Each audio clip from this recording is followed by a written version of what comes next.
2장 1절에서 16절. 창세기 출애굽기 레위기. 148페이지. 148페이지.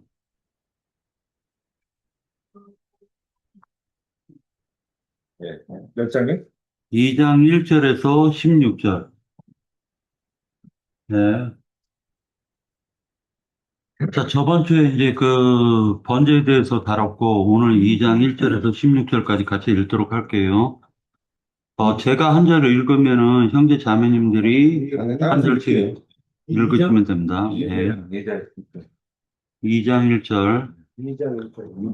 누구든지 소재의 예물을 여호와께 드리려거든 고운 가루로 예물을 삼아 그 위에 기름을 붓고 또 그 위향을 놓아 아론의 자손 제사장들에게로 가져갈 것이요 제사장은 그 고운 가루 한 움큼과 기름과 그 모든 위향을 가져다가 기념물로 제단 위에 불살를지니 이는 화제라 여호와께 향기로운 냄새니라. 그 소재의 남은 것은 아론과 그의 자손들에게 돌릴지니 이는 여호와의 화제물 중에 지극히 거룩한 것이니라. 네가 소재의 예물을 드리려거든 고운 가루에 기름을 섞어 만든 무교병이나 기름을 바른 무교전병을 드릴 것이요. 이 철판에 붙일 것으로 소재의 예물을 드리려거든 고운 가루에 누룩을 넣지 말고 기름을 섞어 조각으로 나누고 그 위에 기름을 부을지니 이는 소재니라. 네가 냄비의 것으로 소재를 드리려거든 고운 가루와 기름을 섞어 만들지니라. 너는 이것들로 만든 소재물을 여호와께 가져다가 제사장에게 줄 것이요. 제사장은 그것을 제단으로 가져가서 그 소재물 중에서 기념할 것을 가져다가 제단 위에서 불사를 지니 이는 화제라. 여호와께 향기로운 냄새니라. 소재물에 남은 것은 아론과 그의 아들들에게 돌릴지니 이는 여호와의 화제물 중에 지극히 거룩한 것이니라. 너희가 여호와께 드리는 모든 소재물에는 누룩을 넣지 말지니 너희가 누룩이나 꿀을 여호와께 화제로 드려 사르지 못할지니라. 처음 익은 것으로는 그것은 여호와께 드릴지니 향기로운 냄새를 위하여 제단에 올리지 말지며 네 모든 소재물에 소금을 치라. 네 하나님의 언약의 소금을 네 소재에 빼지 못할지니 네 모든 예물에 소금을 드릴지니라. 너는 첫 이삭의 소재를 여호와께 드리거든 첫 이삭을 볶아 찌을 것으로 네 소재를 삼되 그 위에 기름을 붓고 그 위에 유향을 더할지니 이는 소재니라. 제사장은 찌을 곡식과 기름을 모든 유향과 함께 기념물로 불사를 지니 이는 여호와께 드리는 화제니라. 먼저 제가 왜 자료를 갖다가 그냥 올리기만 하고 복사를 안 해드렸냐면요. 이 소재가 한 번 다루고 끝낼 부분이 아니겠다라는 생각이 들었어요. 그래가지고 이제 일단은 절기하면 몇 절기가 있죠? 예, 7절기가 있죠. 7절기가 있습니다. 절기는 7절기가 있어요. 예, 성경을 그냥 이건 듣기만 하시면 돼요. 6월절, 무교절, 초실절, 오순절, 나팔절, 속죄절, 장막절. 이 절기가 1년에 7절기가 있어요. 1년 안에 7절기가 있는데, 이스라엘은 밀추수와 보리추수가 있거든요. 그래서 밀추수할 때 6월절, 무교절, 초실절 있고, 그 다음에 49일이 지나고 난 다음에 보리추수가 있어요. 그래서 오순절, 나팔절, 속죄절, 장막절 해가지고 앞에 3절기와 뒤에 4절기가 있는 거예요. 그 중간에 낀 게 오순절이에요. 자, 그 다음에 7절기에서 5대 제사가 나오는데 이게 바로 지금 우리가 다루고 있는 레위기 1장에서 7장까지 번제, 소제, 속죄제, 속건제, 화목제 이렇게 5가지 그 제사 방법이 있다는 거예요. 그 다음에 이 5가지 제사 방식 중에 그 제사의 방식이 또 있어요. 그게 소제인데 자꾸만 화제가 나오죠. 예, 그러니까 화제, 거제, 요제, 전제라는 4가지 제사 방식이 있다라는 거예요. 자, 그런데 이 7절기와 5대 제사와 4대 제사 방식이라는 게 전부 다 예수님께 적용이 돼요. 그 예수님께 먼저는 적용을 하고, 그러고 나서 이제 우리 믿는 성도들에게도 적용을 해야 되는데, 여기에서 왜 이제 그 중요한 부분을 갖다 이제 얘기를 하려고 하냐면요. 자, 이 1절에서 보면은요. 누구든지 소재의 예물을 여호와께 드리려거든 하고 소재의 예물을 여호와께 드리려거든 고운 가루로 예물을 삼아 그 위에 기름을 붓고 그 위에 유향을 놓아라고 했단 말이에요. 그래서 지금 이 3가지가 어떻게 되냐면은 유향이 문제예요, 유향. 자, 유향이라는 게 이 소재를 드릴 때 이 유향이라는 게 굉장히 옛날에는 금같이 귀한 성분이었걸랑요, 유향이라는 게. 자, 그런데 이 유향을 갖다가 어디다 드리냐면은요, 성막 제사에 보면 번제단이 있고, 그 다음에 금향로가 있어요. 이게 지금 어렵죠? 금향로가 있는데, 이 번제단은 뭐로 만들어졌죠, 재료가? 지금 그 짐승을 갖다가 잡아가지고 막 올리는 그 번제단은 그 재료가 뭐로 만들어졌죠? 철로야, 철로. 노수로 만들어졌어요. 근데 어떻게 노수로 만들어졌느냐? 전체를 노수로 만들면 안 되고 조각목이라는 조각목을 그러니까 가시나무라는 게 있는데 그 가시나무를 조각내 가지고 그 조각목으로 번제단을 먼저 만들어 놓고 그 위에 노수로 입힌 거예요.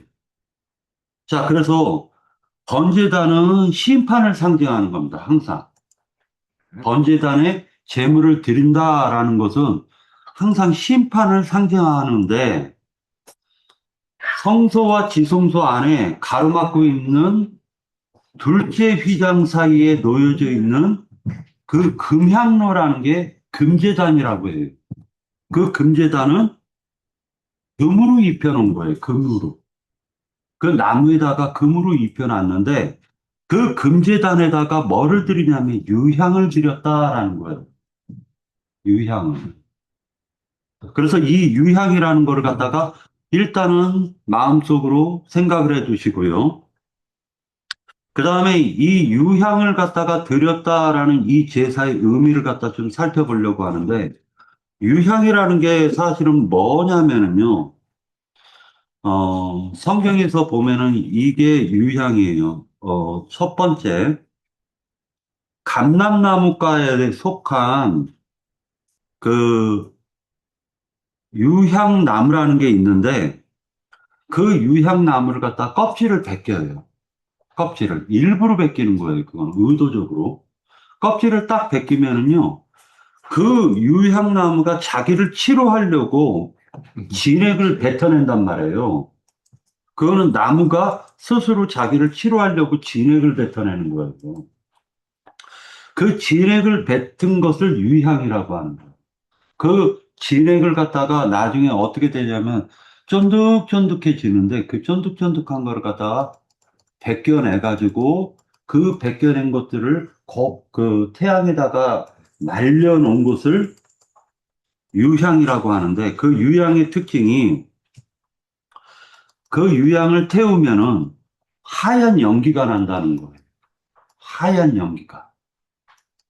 그래서 그 유향에서는 하얀 연기가 나오는데 그 연기를 가리켜서 그리스도의 향기라고 묘사하고 있고, 그리스도의 그 인자 예수님이 33년 반을 살아온 그 인생을 유향으로 묘사하고 있는 거예요. 그래서 우리 그리스도인들은 자기 자신이 하나님께 겉사람으로 드려지는 나를 바라보면 안 돼요. 항상 거울 속에 비춰지는 나라는 존재는 하나님이 저주를 내린 거예요. 그러니까 나라는 존재는 번제단에 불태워 버려야 되고, 하나님께서 나라는 그 재물을 갖다 치시면, 부수고 빠시면, 요 인생에서 세상 가운데서 부수고 빠시면 내 속에서 하나님께 탄식 소리가 나오는데, 그 탄식 소리, 그 속 사람에게서 나오는 그 탄식 소리가 바로 유향을 의미하고 있다라고 보시면 됩니다. 그러니까 하나님은 철저하게요, 겉사람은 저주하시는 거예요. 그리고 속 사람을 하나님이 받으시는 거예요.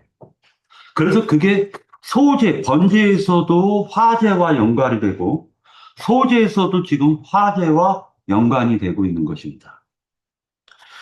소제의 특징은 뭐가 있냐면요. 소제의 특징은요, 피 없는 제사예요.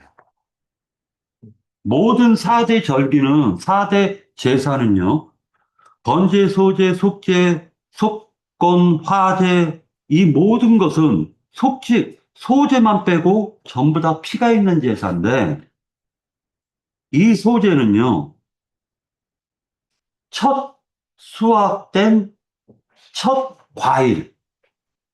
과일이나 또는 땅에서 첫 소산으로 밀이나 보리 같은 첫 소산, 땅에서 난 것들을 소제라고 하는 거예요.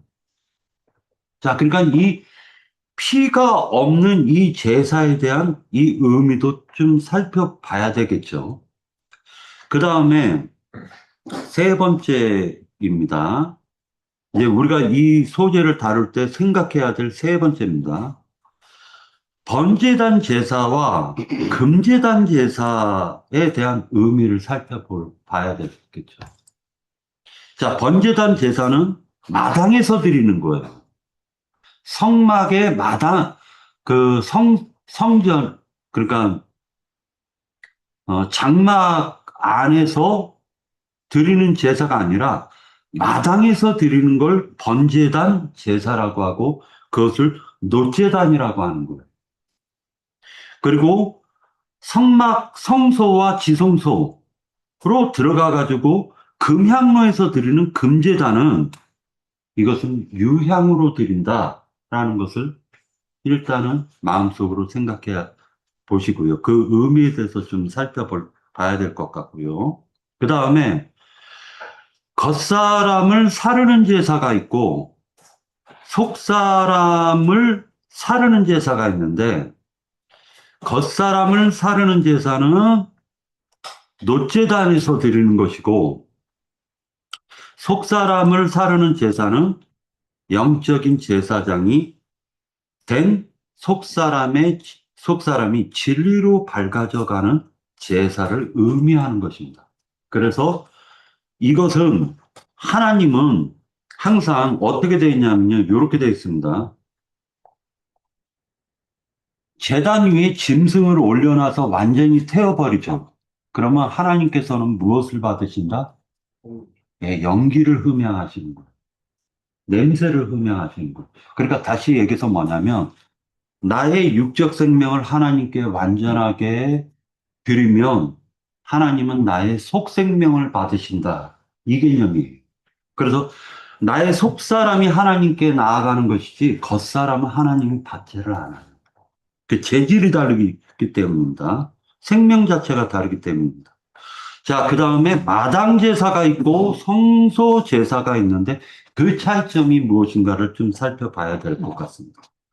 그 다음에 무할례자의 제사가 있고 할례자의 제사가 있는데, 이것은 요단을 건넌 이스라엘 백성이 할례산에서 영적 할례의 표를 간직하고 하나님께 영적표를 가지고 나아가는 그 증거를 가지고 나아가는 그 제사에 대한 전적인 모든 의미가 소제 안에 내포되어져 있다라는 거예요. 모든 제사에 다 내포되어져 있지만은 특히나 이 소제는 땅에서 난 것을 하나님께 드리는 것이기 때문에 이것은 철저하게 나의 마음과 영과 마음과 몸을 하나님께 전적으로 드리는 것을 의미하는 거예요.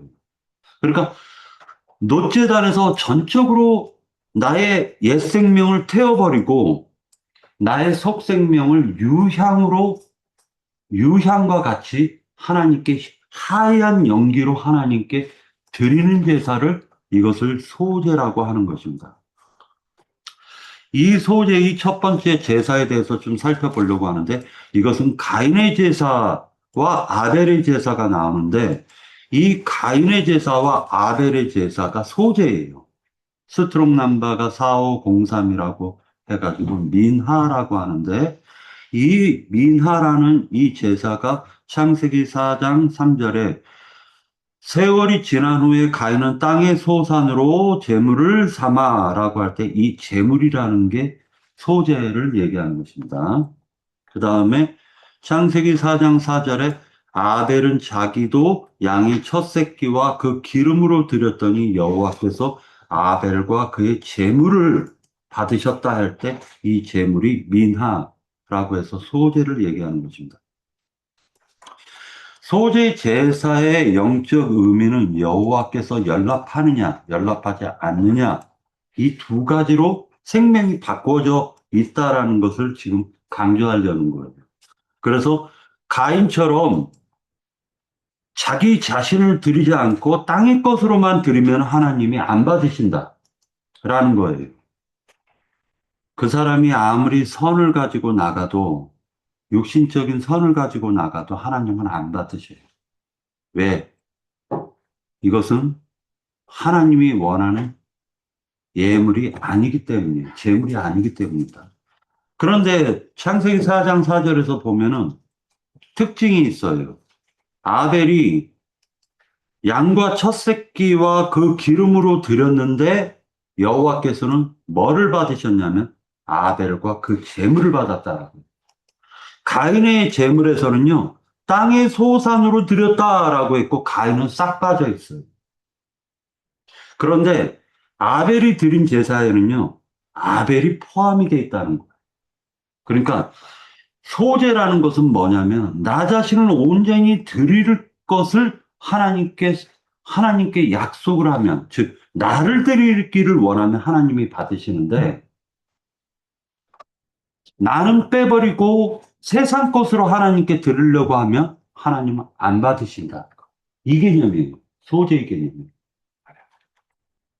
자, 그래서 이 소제에 대해서 2장 1절을 한번 살펴보려고 합니다. 2장 1절. 자, 2장 1절에 보면 특징이 뭐죠? 고운 가루죠. 그 다음에 기름이죠, 기름. 그 다음에 유향이죠. 1절의 특징입니다. 자, 고운 가루라는 것은, 이 부분을 갖다 좀 설명을 하려고 하는데요. 이 고운 가루는요, 흔들다라는 의미에서 나온 말입니다. 그런데 이 고운 가루라는 게 절구통에 빻아가지고요. 네, 절구통에 빻아야 되는 거죠. 그러면 절구통에 빤다라는 게 누구를 빠는 거죠? 누구를 파쇄시키는 거죠? 네, 나의 겉사람을 갖다가 절구통에다가 빠면 그 껍질이 벗겨질 거 아니에요. 그 껍질을 제거하고 이 말은 이 절구통에다 빤다라는 것은요. 인간의 본성이 너무 완악해가지고 타고난 인간의 본성, 겉사람이라는 것은 거칠다라는 거예요. 거칠어요. 그러니까 하나님이 받으실 수가 없습니다. 그러니까 그 절구통에 그 껍질을 갖다가 빠가지고 껍질을 갖다가 보면은 하얀 가루가 나오죠. 그 하얀 가루가 바로 속사람을 얘기하는 거예요. 치에 쳐서 고운 가루만 예. 나왔다. 그래서 이것을 갖다가 성경에서는 뭐라고 하냐면 그리스도의 인성이라고 하는 것입니다. 그리스도의 인성은 하나님이 받으시고 그 다음에 그리스도의 그리스도께서 옛사람의 머리로 십자가에 매달리시는 거예요. 겉사람을 대표해서 십자가에 매달리는 거예요. 그래서 십자가라는 것은 마당에 있는 노제단을 상징하는 것입니다. 알고 보면 계시록에서 보면 마당에 있는 자들은 계수해서 빼라고 하죠. 그러니까 육적인 믿습니다 하는 육적 신앙자들은 계수해서 빼라는 거예요. 온전히 어떤 사람만 계수에 집어넣어라? 성소와 지성소 안에 있는 자들만 계수하라는 거예요. 그러니까 인간은 아무리 하나님을 열심히 믿는다고 하지만은 그 믿음이 그 믿음이 육적인 믿음이면 하나님이 받으실 수가 없다라는 걸 얘기하는 것입니다. 자, 그런데 이 절구통이 어디죠? 가장 절구통이 어디서 역사를 많이 하죠? 가장 나 자신을 빠주는 데가요. 가정이에요, 가정. 그 다음에 직장입니다. 그 다음에 교회입니다. 그래서 교회를 절구통이라고 합니다. 그래, 왜 베들레헴, 예, 맞습니다. 베들레헴, 떡방앗간이라고 얘기하냐면 예수님이 어디서 태어나시냐면요. 베들레헴에서 태어나요. 그 베들레헴이라는 게 떡집이라는 뜻이에요. 방앗간. 그러니까 다시 얘기해가지고 예수님이 겉, 겉사람을 대표해서 십자가에 매달리는 그 과정에서는 33년 반이라는 그 30년이라는 절구통 속에 예수님의 인성을 빤 그 예수님이 3년 반을 사역하고 십자가에 죽으신 거예요. 그리고 그 십자가에서 죽고 난 다음에 돌무덤에서 부활하시죠. 그 돌무덤에서 부활하는 것을 아까 얘기했던 금제단에서 유향으로 태우면 하얀 연기가 승천하는 것으로 묘사한 것이 바로 이것이 노제단과 금제단의 차이라는 걸 깨달아야 되는 것입니다. 그래서 이 교회 안에서는요, 자신의 육성을 자꾸만 하나님이 드러내게 하시고 그 육성을 드러내는 것을 갖다가 누군가 방망이가 돼가지고요, 누군가 빠주는 사람이 있어야 돼요. 그래서 교회 안에서는 상극이 있는 겁니다. 누구의 대적은 누가 다 하나님이 예비해 두시는 거예요. 그래가지고 누구는 누가 빠져요, 대신. 다 그게 하나님이 그렇게 역사하시는 것입니다. 자, 겉사람은 누구를 대표하고 있는 거냐면 욥을 대표하는 거예요. 그래서 욥이 문둥병이 발하죠. 그 문둥병이 발한다라는 것을 가르쳐가지고 화딱지가 났다라고 얘기해요. 화딱지가. 그러니까 화딱지라는 것은 자꾸만 딱지가 가라앉을만 하면 누가 또 절구로 빠지죠. 그러니까 또 화가 나죠. 그럼 화를 팍 하고 내는 거예요. 네, 분노 조절이 안 되는 그 화딱지가 바로 욥이 계속적으로 욥의 새 친구들이 와가지고 가라앉을만 하면은 긁어대가지고 또 욥이 발해가지고 화딱지 내고 하는 그것을 실상으로 욥기서에서 보여주고 있는 것입니다. 그것을 육적 기질이라고 얘기하는 거예요. 자, 이 육적 기질을 벗겨내는 과정이 필요하겠죠. 그래서 이 고운 가루라는 것은 육적 기질을 벗겨내는 그 과정이라고 보시면 돼요. 그리고 부드러운 고운 인성, 즉 영과 생명의 말씀으로 새로 지으심을 받은 소제물로 내 자신을 하나님께 드리는 것을 소제 제사라고 하는 것입니다.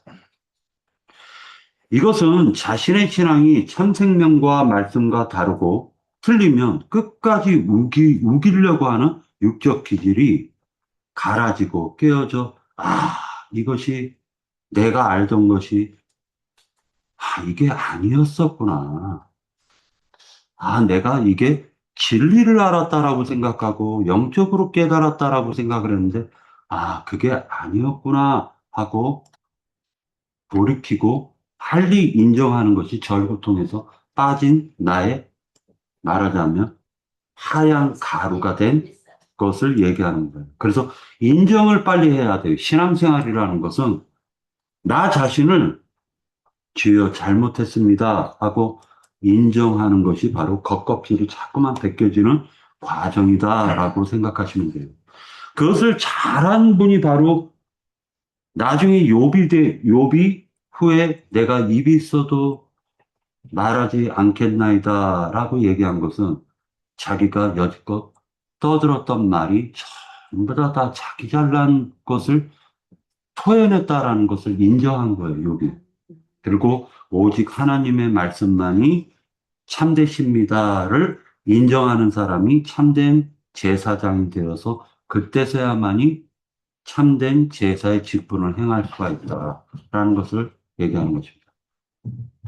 다윗이 육성이 살아나면은 바세바치하고 그리고 이스라엘 인구를 계수하고 육성이 살아났을 때는 막 승승장구하다가도 하나님께서 그 껍질을 딱 벗겨버리면은 다윗은 곧바로 무릎 꿇고 회개했죠.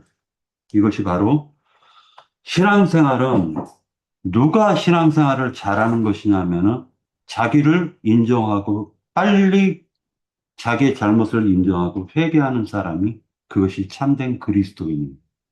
그런데 자꾸만 자기를 인정하지 않으려고 해요. 하나님의 말씀이 그러할지라도 내 생각이 옳아라고 하는 건 껍질이 덜 벗겨졌다라는 거예요. 그건 하나님이 소재물로 받지 않으시겠다라는 거죠.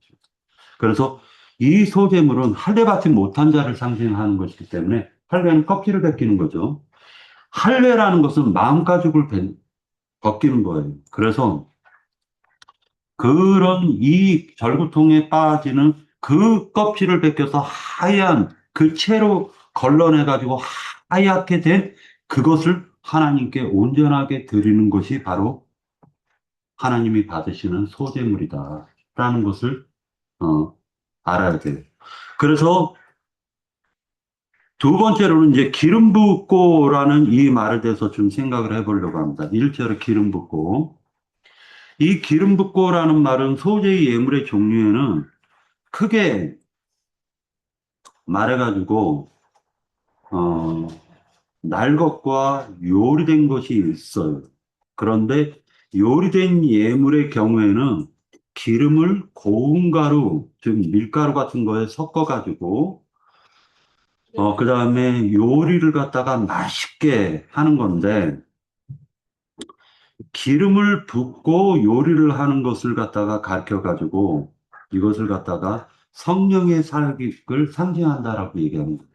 그래서 인간에다가 하나님께서 하나님의 성령은 진리가 성령이걸라며, 뭐 성령 받아라 하니까 무슨 막 방언 터졌네, 무슨 뭐 귀신을 보았네, 하나님의 음성을 들었네, 무슨 그냥 막 하수구 뚫을까요 말까요 이러면은 그거 성령 받은 게 아니에요. 그 귀신 악령을 받은 거지.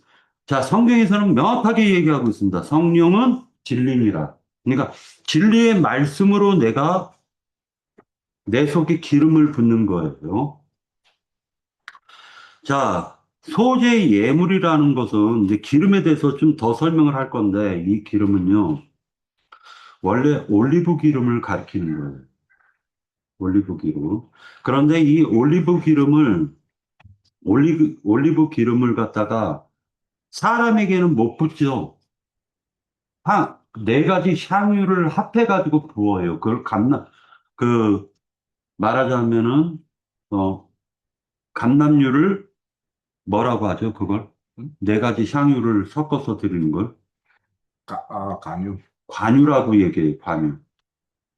그래서 사람에게 부을 때는 관유고 실제로 음식을 만들 때는 올리브유를 갖다가 올리브유로 만들어지니까 이것은 기름은 순수한 하나님의 성령을 가리킨다라고 보면 됩니다.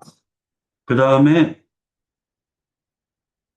소재 예물에서 있어서 맷돌로 갈아지는 것 있죠. 맷돌.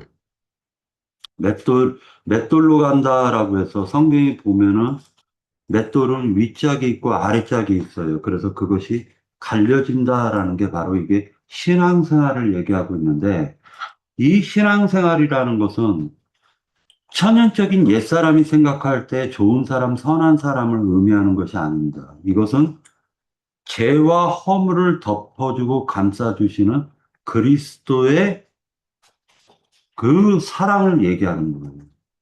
그리스도의 사랑만이 이것이 바로 신앙생활에서 맷돌로 갈려진다라고 얘기하는 것입니다. 그 다음에 유향을 갖다 좀 얘기하려고 하는데 이 유향이라는 건 아까 얘기했던 것처럼 나무 껍질을 빼면 그것이 나무가 스스로 치유를 하려고 쏟아내는 그 진액을 가리키는 게 유향인데 그걸 말린 게 유향인데 이 유향이라는 것은 실제로는 부활 생명을 상징하고 있는 거예요. 부활 생명을. 그 다음에 2절을 한번 보도록 할게요. 2절에 아론의 자손 제사장들에게 가져갈 것이요. 제사장은 그 고운 가루 한 움큼과 기름과 그 모든 유향을 가져다가 기념물로 제단 위에 불사를 지니 이는 화제라 여호와께 향기로운 냄새니라 해서 예를 들어서 용환이 형제가 예를 들어 가지고 그러니까 보리 한 가마를 갖다가 소재로 드렸어요.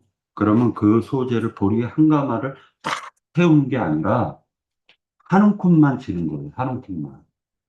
한 움큼을 딱 지어가지고 그것을 갖다 노제단, 즉 마당에 있는 노제단에다가 태우는 것을 얘기하는 거예요.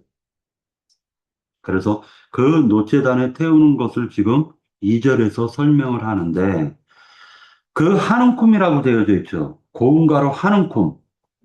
한 움큼이라고 되어져 있죠. 그 한 움큼과 뭐를 섞어요? 기름과 유향을 가져다가 기념물로 제단 위에 불살라 화제로 드렸다라는 것이 바로 이 한 움큼이 바로 대표자 예수 그리스도를 인자 예수를 상징하는 거예요. 자, 그래서 2절을 볼 때 우리가 요 특징을 갖다 한번 살펴보려고 합니다. 자, 2장의 전체적인 내용의 특징은 뭐냐면요. 자, 이렇게 되어져 있어요. 첫 번째, 첫 번째는 고운 가루 한 움큼과 기름을 소재로 드렸다.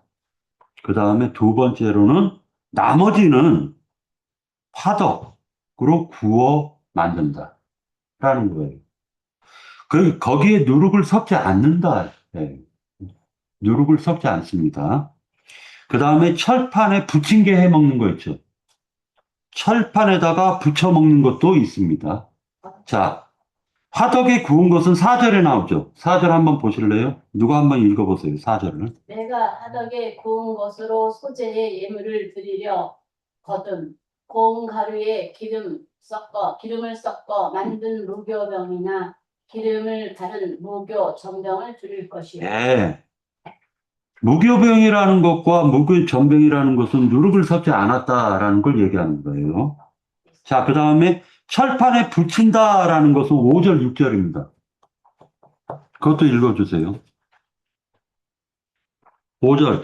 철판에 붙인 것으로 소재의 예물을 드리려거든 고운 가루에 누룩을 넣지 말고 기름을 섞어 조각으로 나누고 그 위에 기름을 부을지니 이는 소재니라.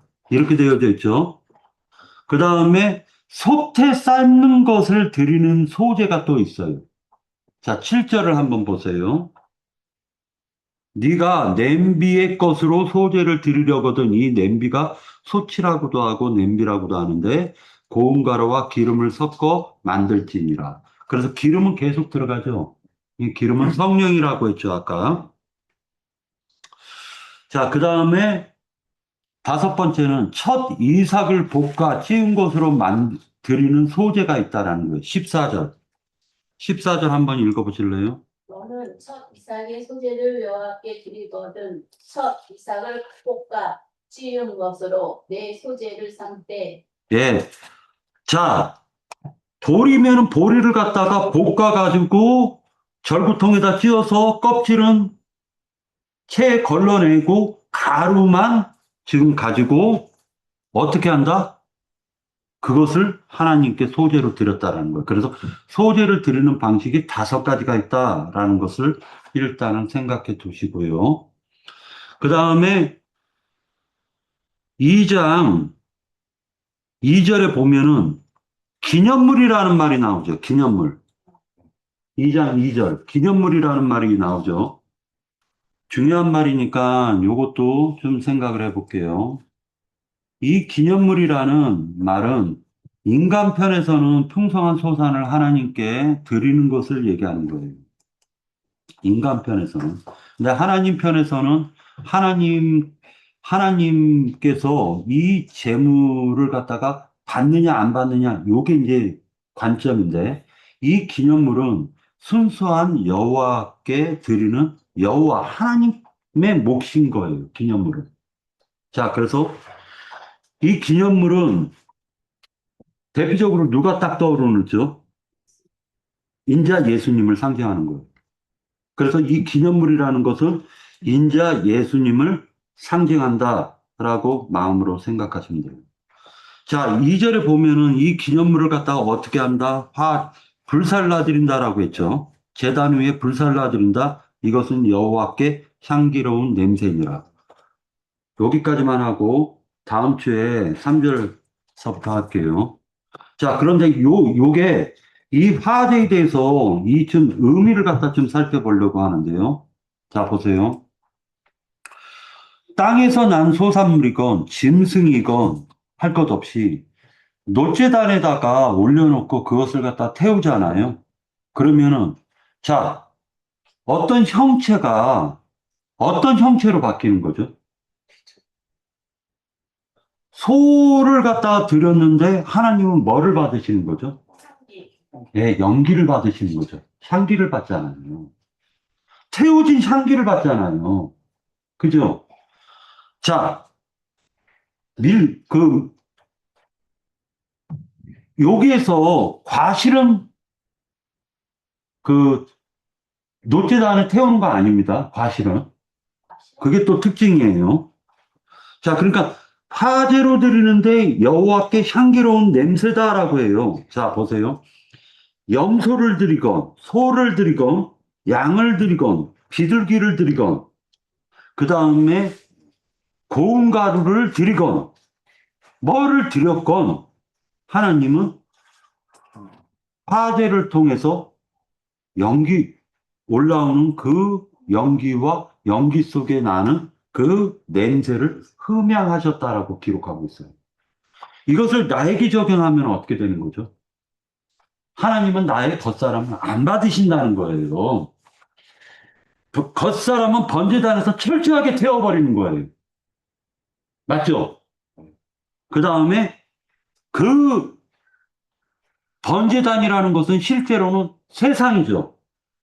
세상에서 하나님, 세상에서 나를 갖다가 달구고 볶고 절구통에 찍은 어떻게 했건 그것을 태운 나의 속사람만 받으신다라는. 그래서 성경에서 보면은 이 말이 나오죠.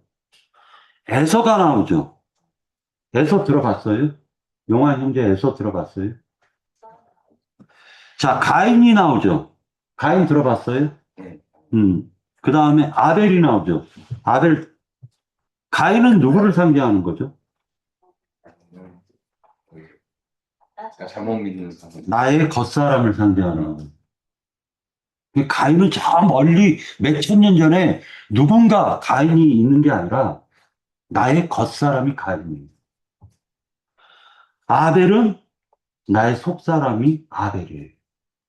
자, 아브라함이 겉사람 때 누구를 낳았죠? 겉사람 때 누굴 낳았죠?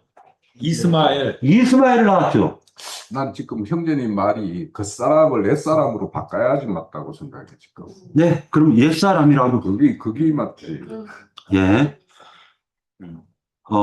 원래 원칙적으로는 옛사람이라는 것은 우주적으로 그 하나님 믿기 전에 죄 가운데 있는 사람들을 가리켜서 옛사람이라고 표현을 하고, 새사람이라고 하는 것은 그리스도를 머리 삼고 몸된 교회를 새사람이라고 표현하고, 나의 개인적으로 얘기할 때에는 겉사람은 육에 속한 사람을 얘기하고, 속사람은 영에 속한 사람을 속사람이라고 얘기해서 제가 주로 겉사람을 지금 얘기하고 있는 것입니다. 개인적인 그 관점으로 바라보면 그렇다라는 거예요. 그래서 가인이라는 사람과 아벨이라는 사람도 나의 두 가지 모습이었다는 거. 그래서 가인은 하나님이 저주를 내려버리시고, 아벨은 하나님이 받으신다. 이 개념으로 성경을 갖다가 소재 제사를 갖다가 좀 봐야 될 것 같습니다. 근데 이 제사법은요, 계속 옛사람, 새사람, 겉사람, 속사람을 계속적으로 반복해서 얘기해 주고 있는 거예요. 예. 그것은 요거는 누가 한번 그에 대해서 답변해 내가 주세요. 말씀드려 예. 줄게요. 우선에 내가 그 제사가 5대 제사가 있다고 그랬죠. 번제, 소제, 그 속제제, 속건제, 하목제. 그래서 최종적으로는 하목을 이루는 게 맞아요. 그러니까 그거는 예수님이기 때문에 번제와 소제를 드릴 수 있는 거예요. 우리는 번제와 소제를 드릴 수가 없었던 사람이에요. 왜냐하면 그분은 죄 없는 분이기 때문에 번제와 소제 이 순서로 갈 수가 있는 거예요. 그래서 예수님이 살아서 드리는 제사가 번제와 소제가 있고, 예수님 인자가 죽으면서 드리는 게 속제제와 속건제예요. 그리고 최종적으로 그분이 다시 살아나셔서 그 영이 되심으로 인해서 하목을 이룰 수 있는 것이 되는 거예요. 그래서 그렇게 되는 거고, 이게 개인적으로 우리에게 적용될 때는 왜 지금 가인의 제사를 못 받느냐 하면, 우리는 적용이 어떻게 되냐면 속죄, 속건이 이루어진 다음에, 예? 그 영이 우리의 임재가 되어서 우리의 생명의 분량이 이루어진 이후에나 우리가 소제나 번제를 드릴 수 있는 거예요. 우리의 적용과 예수님이 제사를 이루는 것과 우리에게 적용되는 것은 반대 방향인 거예요. 네. 그래서 가인은 피 흘린 제사, 속죄가 이루어지지 않은 상태에서 소제물로 드렸으니까 이거는 건너은 거예요. 그건 순서가 안 맞는 거예요. 그래서 피 있는 제사를 먼저 드린 다음에 그가 온전한 구속과 구원이 이루어진 상태에서 이제는 소제와 헌신은 이제는 내가 그 영과 함께 사는 사람으로서 예수님 앞에 순종의 삶과 헌신의 삶을 사는 것이 소제와 번제인 거예요. 그래서 이 순서는 그래서 그렇게 적용이 돼야 되는 거예요. 네. 조금 첨언하자면은 성경에서는 첫사람이 나오고, 그러니까 첫째 아담, 둘째 아담 예수 그리스도로 대표되고 있어요. 그래가지고 하나님께서 각 사람을 개인적으로 받는 부분이 있지만은 실제 제사는요, 내가 그리스도 안에 속해서 생명사계 안에서 하나님께 나아갈 것이냐. 그러니까 그리스도 안에서 나라는 생명이 포함돼서 나가는 것과 내 생명을 하나님께 직접적으로 하나님께 딱 나가면은 하나님은 나를 안 받으시려고 하는 거예요. 그러니까 그리스도 안에 내가 숨어서 들어가는 거예요. 그러니까 이런 개념이 있기 때문에 성경에서는 첫 아담도 인자 예수님을 가리키는 거고, 둘째 아담은 우리 속으로 재림하신 그 영을 가리키는 것이기 때문에 성경에서 자꾸만 얘기하는 그러니까 인간의 종교성이라는 건 뭐냐면 내가 무언가를 해가지고 하나님께 나가려고 하는 것을 인간의 종교성이라고 얘기하는 거예요. 예, 말씀하세요. 이념 여기서 바로 하는 품을 드린다 그랬잖아요. 네. 하는 품은 예수님께서 먼저 드려지고 그 남은 것이 우리가 드려지는 거예요. 그러니까 그 한 움큼을 받으셨다라는 게 우리를 전부를 다 받으셨다라는 뜻이 되는 거예요. 네. 예수님이 소진물로 뭔가 드렸잖아요. 네. 우리도 남은 소재물을 남은 게 물이에요. 우리도 드려지는 거죠. 주님이 그렇게 그래, 이렇게 이해를 해야 돼요. 우선은 항상 하몽콤이라 이런 거는 대표성이거든요. 그러니까 그 대표를 드림으로 인해서 그 전체를 드린 것과 거의 마찬가지예요. 그리고 나머지를 뭘로 하냐면 우리의 양식으로 삼잖아요. 우리의 몫으로 우리를 제사장과 그 제사에 참여하는 자들 나눠 먹잖아요. 제사장 몫으로. 그건 뭐냐 하면 그거는 예수님이 이 땅에 오셔서 나는 하늘에서 온 산떡이라고 했죠. 산떡. 어? 그러니까 그것이 실현되는 게 소재예요. 그런 어떤 의미를 가지고 있기 때문에 나머지 것은 다 태우는 것이 아니고 그것을 자신의 몫으로 이렇게 취할 수 있게끔 하시는 게 그런 겁니다. 네. 내가 한 가지 꼭 지적을 해야 될 것 같은 게 왜냐하면 우리 사람의 어떤 구조를 이야기할 때 겉사람 속사람이에요. 그래서 우리가 속사람은 영과 혼이라고 그러고 그리고 겉사람은 몸이라는 거예요. 그러니까 몸을 안 받는 게 아니에요. 하나님은 받으세요. 왜냐? 로마서에 보면 너의 몸을 불의의 병기로 드리지 말고 의의 병기로 드리라고 이렇게 말을 해요. 그러니까 우리 몸을 예수님이 몸을 어떻게 드렸어요? 우리의 죄를 속하는 산죄물로 드렸잖아요. 우리의 믿음의 선진들이 그러니까 바울 사도나 이런 사도들이 순교할 때 이 몸을 어떻게 드렸어요? 산죄물로 드린 거예요. 예? 그러니까 형제님이 말해 그러니까 그 뻗지고 하나님이 안 받으신다라는 거는 애자에 속한 그 사람이 뭔가 드리는 것들. 그래서 내가 볼 때는 형제님 아니요, 말씀 여기서 중에는 좀 형제님이 오해하신 게 뭐냐면은, 더 짧게만 얘기하고 끝낼게요. 성경에서 얘기하고 있는 그 육이라고 얘기하는 것은 이 몸뚱아리를 육이라고 하지를 않아요. 그러니까 육이라고 얘기할 때는 항상 육에 속한 정신을 가리켜서 육이라고 하는 거예요. 그러니까 몸과 그 다음에 육이라는 말과 이것은 전혀 다른 개념이에요.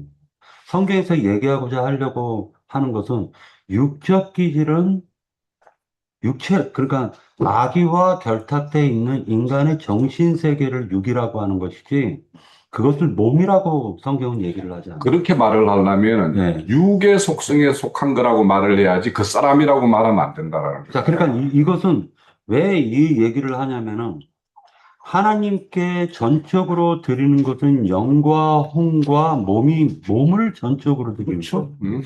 그런데 자꾸만 이 몸을 갖다 육적 몸으로 사람들은 생각을 한단 말이에요. 그러다 보니까 이 성경에서 얘기하는 영, 혼, 몸이라는 게 인간의 거울 속에 비추는 내 자신이 그걸 몸으로 자꾸만 표현하는 것을 성경과 맞지가 않아요. 이것은 뭐를 얘기하는 거냐면은 성경에서 육에 속한 자라고 얘기할 때는 그 마귀의 정신세계에 사로잡혀서 세상만 바라보는 그 인간의 마음 상태, 인간 상태를 갖다가 육에 속한 자라고 얘기하는 것이지 성경에 몸에 속한 자 이런 말은 없어요. 맞죠? 그러니까 이런 개념에서 육이라는 개념을 갖다 좀 바라볼 그러니까 필요가 그게 있어요. 내가 말하는 거는 현재가 자꾸 그 사람이라고 표현하는 것과 육에 속한 것과는 덩치가 안 되는 말인데 그걸 덩치시켜서 말을 하니까 내가 그거 용어를 바꿔야 되겠다. 겉사람이라고 얘기할 때 뭐를 갖다 우리가 좀 봐야 되냐면은 육에 속한 사람을 겉사람이라고 묘사를 하는데 이 겉사람이 나무란 말이에요, 나무. 그렇기 때문에 나무를 짊어지고 우리가 가고 있는 거란 말이에요, 나의 영혼이. 그래서 겉사람이라고 표현하는 것이고, 요 겉사람은 예전에 한번 그 장로 형제님하고도 요 겉사람에 대해서 개인적으로 표현할 때와 단체적으로 표현할 때 이 겉사람에 대해서 이제 그거는 있거든요. 생명의 기본이 그것도 한번 살펴봐. 대전이 뭐냐면 속사람하고 그 사람이 대조를 이루는 것이고 육에 속한 사람과 영에 속한 사람이 대조를 이루는 건데 이게 자꾸 섞으면 그 사람 우리 몸이라는 거 그 사람은 우리 몸을 이야기하는 건데 이 몸이라는 거는 하나님에게 어떻게 드리냐에 따라서 하나님의 어떤 받으실 만한 재물이 될 수도 있고 하나님이 거역하는 것이 될 수도 있는 것이기 때문에 그거를 이제 표현이 그것이 겉사람이 몸이 포함된다라고 제가 안 보고 있다고요. 그렇게 말하면 안 된다. 그러니까 이 겉사람이라는 것은 육에 속한 정신 세계를 겉사람이라고 나는 얘기한다라고요. 그렇게 생각을 하면 성경적인 표현하고 다르다라는 거예요. 그러니까 형제님이 말하는 한번 생각을 해봅시다. 그거를 갖다가 왜 그러냐면 요거 자꾸만 혼동이 될 수가 있거든요. 혼동될 수가 그렇게 있는데 혼돈된 표현이라서 내가 지금